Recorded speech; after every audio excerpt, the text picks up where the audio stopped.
Hello everyone, Saurabh this side. दोस्तों, इस बार BPSC prelims में कम से कम 21,000 बच्चों का प्रीलिम्स में सिलेक्शन होने वाला है। सोचिए, अगर आपने सब कुछ पढ़ाई की है, काफ़ी मेहनत की है और आपका इस प्रीलिम्स में पीडीएफ में नाम ना हो, रोल नंबर ना हो, तो कितना बुरा लगेगा।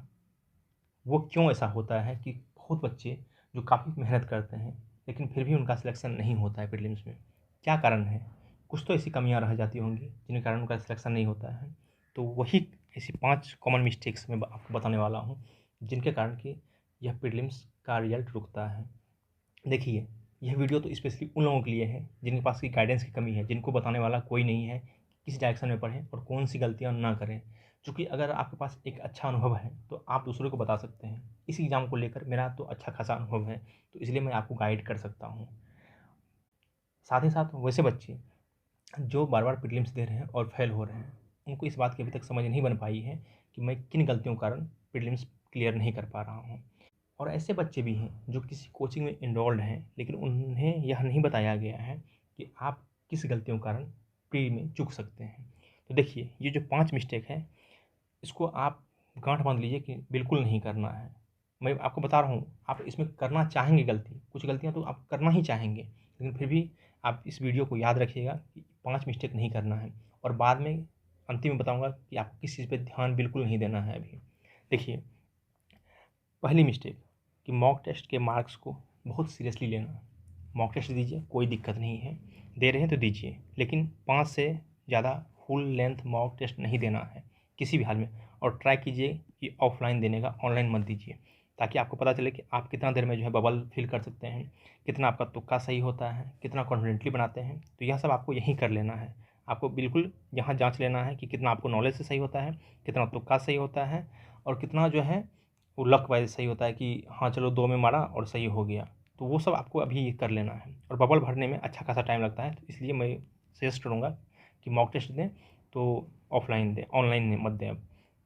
और यह सब कार्यकलाप जो जो भी है, जो क्रियाक्रम है इसका जितना भी, वो नवंबर ख़त्म होते ही आप ख़त्म कर लीजिए। दिसंबर में आपको इसे छूना भी नहीं है।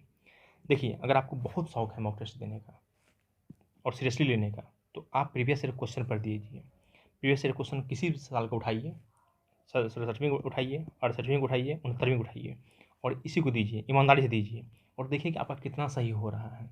क्योंकि मॉक टेस्ट बनाने वाले जो हैं वो ऐसे बच्चे हैं, सही बता रहा हूँ, ऐसे बच्चे हैं जिन्होंने आज तक प्रीलिम्स नहीं निकाला है, वो भी आपका मॉक टेस्ट बना रहा है।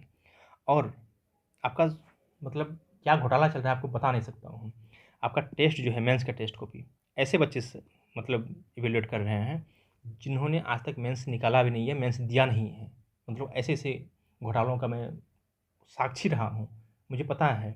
क्योंकि कोचिंग वालों को जो है, आप सोचिए 1500 रुपया में वो टेस्ट ले रहा है। भाई, क्वेश्चन बनाने के लिए रिसर्च चाहिए पूरा, मतलब मेहनत आप इसमें इतना लगता है कि अगर एक टेस्ट का रखा जाए ना, कम से कम 200 से 250 रुपया लगेगा एक टेस्ट का, प्रीलिम्स का। मेंस का तो छोड़ दीजिए, मेंस तो 500 में कहीं 500 से ऊपर ही जाएगा। लेकिन आपको अगर सस्ते में प्रोवाइड कोई कर रहा है तो आप वो टेस्ट दीजिए, कोई दिक्कत नहीं देने में, जो मार्केट में है दीजिए। और उससे मार्क्स इफेक्ट मत होइए कि मार्क्स कितना आ रहा है नहीं आ रहा है, उसे बंद करके रख दीजिए। क्योंकि जो आपका रियल पेपर आने वाला है वो एक एक्सपीरियंस टीम के द्वारा बनाया जाएगा। उसे पता है कि कितना टफ डालना है, कितना मॉडरेट डालना है और कितना ईजी डालना है, कितना करंट डालना है, कितना हिस्ट्री डालना है, किस चैप्टर से डालना है, उसे सब पता है। तो इसलिए आपको मॉक टेस्ट के मार्क्स से इफेक्ट नहीं अपने आप को करना है, ना तो ओवर कॉन्फिडेंट होना है, ना अंडर कॉन्फिडेंट होना है। बिल्कुल आप अपनी तैयारी को जारी रखें। दूसरी गलती, ट्राइंग टू कवर एवरीथिंग। उस भाई साहब को अगर मान लीजिए, एक उदाहरण के तौर पर, अगर दिल्ली सल्तनत पढ़ रहे हैं तो उसमें वो सैयद को भी उसी तरह पढ़ेंगे जिससे उन्होंने खिलजी पढ़ा है, जिससे उन्होंने तुगलक को पढ़ा है। कब सैयद से कब प्रश्न आया है, एक बार उल्टा के देखिए प्रीवियस ईयर, कब प्रश्न आया है? कभी नहीं आया है। तो क्यों इसे इतनी मतलब सीरियसली पढ़ रहे हैं? एक बार देख लिया, काम ख़त्म। इसलिए आपको अगर पढ़ना है तो इस पर ध्यान दीजिए, HSBC पर। अगर 3 शिफ्ट पढ़ रहे हैं तो 2 शिफ्ट इस पे दीजिए और 1 शिफ्ट जो है मैथ, पॉलिटी, इकोनॉमिक्स और ज्योग्राफी, क्योंकि इससे कुल मिलाकर 40 प्रश्न आने वाले हैं और इसको मिलाकर 110 प्रश्न आने वाले हैं। तो इस पे ज़्यादा ध्यान देना है और इसे बार बार पढ़ना है।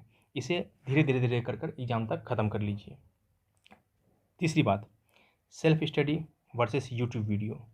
देखिए, आपका जब कॉन्फिडेंस कम होगा ना, तो आप सेल्फ स्टडी छोड़कर, अपना बुक छोड़कर, जो आपके पास है उसे छोड़कर आप भागेंगे कहाँ? यूट्यूब वीडियो की तरफ।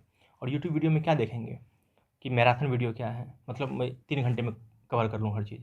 जो आपने 3 साल तक कवर नहीं किया है उसे 3 घंटे में कवर करना चाहेंगे, और यह बिल्कुल भी बकवास चीज़ होता है। ठीक है, आप ट्रैवल कर रहे हैं तब तो मैराथन वीडियो देख लीजिए, ठीक है, 1000 क्वेश्चन देख लिए, समझ में आता है कि हाँ भाई अब देखा जा सकता है। लेकिन अभी से मैराथन वीडियो की तरफ टॉप 1000 क्वेश्चन, टॉप 100 क्वेश्चन, बिल्कुल भी इसके पीछे मत पड़िए। जाके सेल्फ स्टडी कीजिए, वो आपको काम देगा, ना कि यूट्यूब वीडियो कभी काम नहीं देने वाला है। यूट्यूब वीडियो के पीछे मत पड़िए, जाके सेल्फ स्टडी कीजिए, वो आपको फ़ायदा देगा। देखिए, चौथी बात, over emphasis on current affairs. मतलब करंट अफेयर्स के पीछे लोग ऐसे पागल होते हैं कि पता नहीं क्या उसमें आने वाला है। करंट अफेयर्स को छोड़ के, मतलब अगर आप सोचिए 69वीं बीपीएससी दे रहे हैं और इसमें करंट अफेयर्स आपका नहीं बना, तो आप कहाँ जाएंगे? कोर को छोड़ के अगर करंट अफेयर्स पे ध्यान दे रहे हैं तो आपका डूबना तय है। Core, history, science, Bihar special, समझ रहे हैं, ज्योग्राफी, पॉलिटी, मैथ, इस पे आपको कमांड होना चाहिए। अगर इस पे कमांड है तो करंट अफेयर जितना सबका सही हो रहा है उतना ही होगा। 69वीं की तरह अगर सबका सही नहीं हो रहा है तो आपका भी नहीं होगा, कोई दिक्कत नहीं है। खेल यहाँ से होने वाला है, यहाँ से कभी किसी का सिलेक्शन ना रुका है, ना कभी हुआ है। जो भी होता है यहाँ से होता है, क्योंकि जिनका भी कोर मजबूत है उनका सिलेक्शन तो पक्का होता ही होता है प्रीलिम्स में। पाँचवीं बात, रीडिंग न्यू मटेरियल्स। अभी मार्केट में कई न्यू मटेरियल, कई न्यू पीडीएफ आएंगे आपके ग्रुप में भी, जो भी ग्रुप से जुड़े होंगे वहाँ न्यू पीडीएफ आएगा। इस सर का इतना टॉप 1000 क्वेश्चन, ये क्वेश्चन, वो क्वेश्चन, बिल्कुल भी इसको देखना भी नहीं है। आपको मन होगा देखने का, आपके पास जो है मटेरियल, आपने जो 1 महीने, 2 महीने, 3 महीने से तैयारी की है, जो मटेरियल जुटाया है, आपको उस पर भरोसा होना चाहिए। जो आपके पास है वो पर्याप्त है। एक चीज़ बताइए कि कोई भी टॉपर क्यों कहता है कि एक ही मटेरियल को 10 बार पढ़ो, ना कि 10 मटेरियल को एक बार पढ़ो? क्योंकि 10 मटेरियल को आप एक बार पढ़ेंगे तो उससे ना तो आप उसे जो है अपने अंदर समाहित कर पाएंगे, ना आपको वो कॉन्फिडेंस आएगा कि मैं इसे एग्जाम में प्रोड्यूस कर पाऊँगा।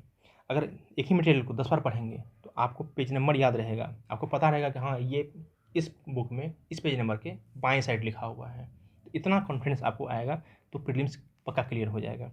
लेकिन वहीं 10 मटेरियल को पढ़िएगा तो इससे ना तो कॉन्फिडेंस आएगा और कन्फ्यूजन एक्स्ट्रा होगा। तो इसलिए अभी किसी भी हाल में न्यू मटेरियल को पढ़ना अवॉइड कीजिए, और किसी भी तरह से दूसरे के या पीडीएफ नोट से या अपने दोस्त के नोट से कभी भी इन्फ्लुएंस नहीं होइए। उनको पढ़ने दीजिए, उनकी अपनी ताकत है, वो उन्होंने अपने लिए नोट्स बनाया है, आप अपने नोट्स पर भी ध्यान दीजिए।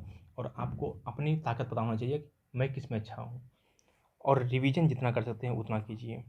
न्यू मटेरियल के बजाय आपको रिवीजन करना है। रिवीजन भी कैसे करना है? PYQ बेस्ड करना है। और मैंने इसी चैनल पर हर सब्जेक्ट वाइज टॉपिक मैंने बताया है कि किस किस टॉपिक से एग्ज़ाम में आया है और किस किस टॉपिक को आपको करके जाना चाहिए। आप नहीं कम से कम तो हिस्ट्री, साइंस और बिहार स्पेशल की वीडियो को ज़रूर देख लीजिएगा, ताकि आपका ये पोर्शन क्लियर हो जाए कि मैंने किस किस टॉपिक को बताया है, कहाँ कहाँ से चैप्टर आया है। आप अगर लोसेंट से जाकर पढ़ लेंगे इस तीनों को ना, तो आपका अच्छा खासा नंबर आ जाएगा। और 21,000 बच्चों को जहाँ सिलेक्शन होने वाला है, अगर वहाँ 90 नंबर भी आपका आ रहा है तो सिलेक्शन पक्का होगा आपका। मतलब 90 नंबर कितना भी हार्ड आए या कितना भी हल्का आए, अगर 90 नंबर तक भी क्रॉस कर पाएंगे तो आपका सिलेक्शन हो जाएगा। मैं यह भी नहीं जान रहा हूँ कि कट ऑफ कितना होगा, क्योंकि वो तो एग्ज़ाम के बाद ही पता चलेगा। लेकिन एक एक्सपीरियंस बता रहा हूँ कि 90 प्लस जैसे क्रॉस कीजिएगा आपका सिलेक्शन हो जाएगा। और देखिए, किससे बचना है? र्यूमर से बचना है। अभी अभी र्यूमर चल रहा है, एग्ज़ाम डेट बढ़ गया, इस तारीख को एग्ज़ाम होगा, बिल्कुल भी र्यूमर पर ध्यान नहीं देना है। ये जो है ग्रुप हर साल आता है, हर साल अभी आएगा, फिर प्रीलिम्स के बाद आएगा कि पेपर लीक हो गया, ये हो गया, वो हो गया, उसके बाद कुछ आएगा कि सेटिंग चल रहा है। मतलब एग्ज़ाम के लास्ट तक ये ग्रुप एक्टिव रहता है, इसका काम ही यही है, हर साल काम है। तो आपको र्यूमर्स पे ध्यान नहीं देना है, और आपके अंदर एक सेल्फ डाउट आएगा कि मेरी तैयारी उस तरह नहीं हो पाई है जितना मैंने सोच रखा था। तो आपको अभी जो है सेल्फ डाउट बिल्कुल नहीं करना है। जितना सेल्फ स्टडी कीजिएगा, रिविज़न कीजिएगा, आपको एक सेल्फ कॉन्फिडेंट आएगा।